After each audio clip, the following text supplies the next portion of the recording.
Good morning. My name is Maria Destor, and I go LinkedIn Live on Tuesdays to share ideas and tips to help you take back control in your career and create work that works for you and not the other way around. Today is all about getting noticed. If you are looking for a job, creating a business, you're putting yourself out there, you're sending out hundreds of dozens of job applications, you're doing sales pitches, but you're being met by crickets. Why could that be? You're doing the work, but it's just not working. It's because your brand, and hint, if you are in a job search, you are a brand. Your brand isn't as clear as you think. We're talking about your resume, your LinkedIn, your website, your sales pitch, your elevator pitch, your ask. Are you being clear about your value proposition, or is it vague?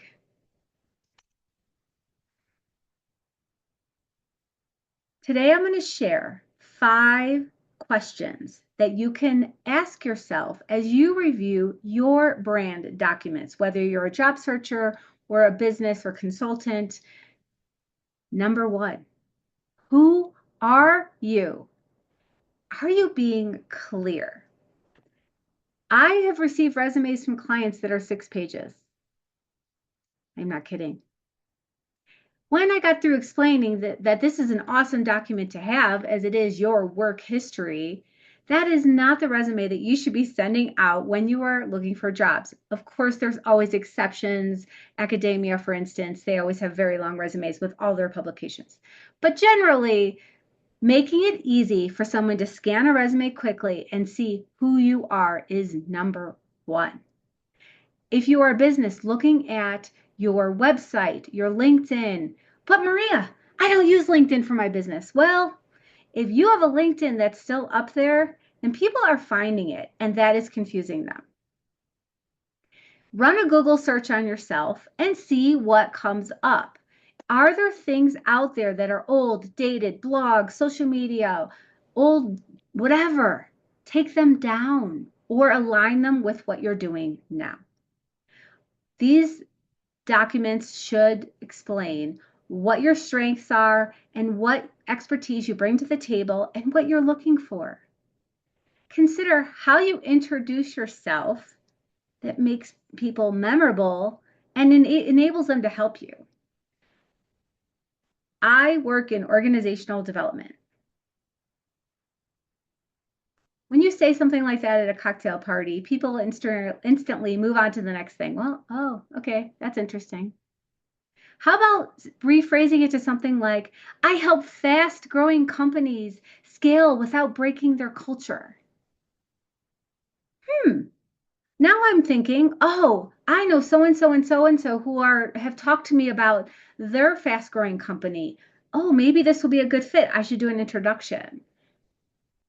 Fast growing companies also starts to define who do you help, which we'll get to in a minute. But the next question you want to ask yourself when reviewing all your brand documents are, what do you offer? Connect those dots. What problems do you solve in your resume, on your website, in your LinkedIn? How can you help this company or customer? What specific skills do you provide? How do you work with people? Are you going to be a hybrid employee, a consultant? Number 3, who do you help? Who is your ideal customer, client, or audience? When you give an elevator pitch, you can drop in something like fast growing, global, Fortune 500, nonprofit, Series C level startups, companies with over $1 million valuation. There are many ways to just quickly let someone know what ballpark you play in. What industries or demographics or customer types are you looking to get connected with? Tailor your message to speak directly to who you want to work with. The 4th question to consider when reviewing your brand documents are, why you?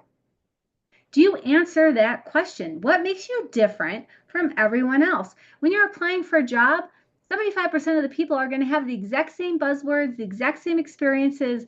And if you take the extra step to connect the dots for a future employer of why you are different than those other 75, that is when you're going to get calls back. Can you share stories or testimonials about your business? Do you have data to back up your claims? I improved customer retention 50% over the prior year. Those sorts of numbers. Understanding this is all goes into what your unique selling proposition is.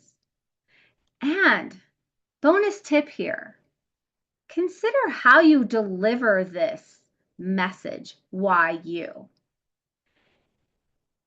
A few things I have heard that worked really well are, if you know who the hiring manager is or someone at that company, send them a video message via LinkedIn, just talking about how you're excited about this opportunity, you look forward to discussing more, and share just a really short, these videos should be a minute 30, short, how you can make them feel better and solve their problems.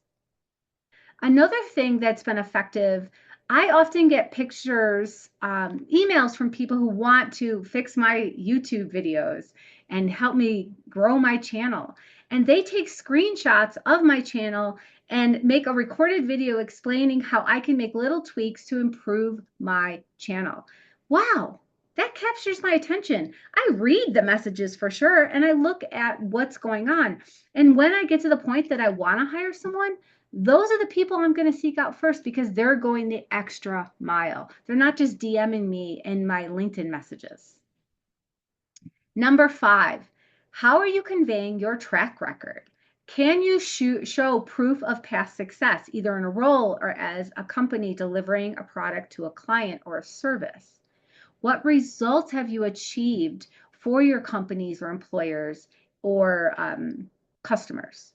Do you have a portfolio? Are you using your featured section on LinkedIn? Do you have a website? How are you using infographics and other social media posts to help grow your brand? I hope you found this helpful.